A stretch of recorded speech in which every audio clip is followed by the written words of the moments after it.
sakini Hacı Rafiq 10 ildən artıqdır ki, şəxsi təsərrüfatında müxtəlif növ yerli xarici çöl quşları saxlayır. Həvəskar insan quşların sayını və şəxsi inkubatorunda artırır.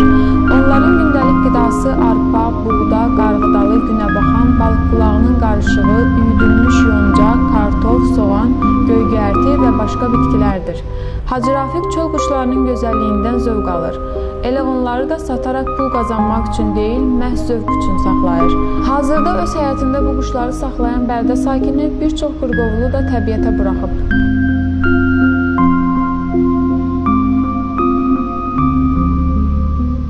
Salam, xoş gördük. Xahiş edirəm özünüzü təqdim edəsiniz. Aleykümselam, Bismillahirrahmanirrahim. Abbasov Rafiq Ramizoğlu. Bərdə rayon sakini. O hardasa 10 ildir bu quşlarla məşğulam. Bunları saxlayıram. Hobi kimi istifadə edirsiniz, yoxsa qazanc kimi? Bunu həvəskar kimi istifadə edirəm. Xoşum gəlir, hələ artırmaq fikrim var biraz da. Biraz yer, ərazi biraz balaca olduğuna görə, belə də gələcəkdə inşallah böyük ərazi götürüb elə məşğul olacağım. Ferma kimi.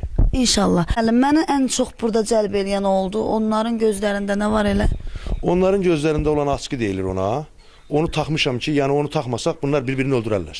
Necə? Yəni bir-birlərinin vəhşi quşdular da, bunlar bir-birlərini öldürürlər. O askı taxılandan sonra bunlar bir-birini öldürə bilmirlər. İstədiyi toşqanı görə bilmirlər. Görsələr də böyürdən baxıb görəndə də dimdiyi düz atıb hədəf ata bilmirlər. O zaman bir-birlərinə xəsarət yetirə bilmirlər. Onlar onun sağlam qalması üçün, bir-birlərinə xəsarət yetirməməsi üçündür və çox gözəl effekti var.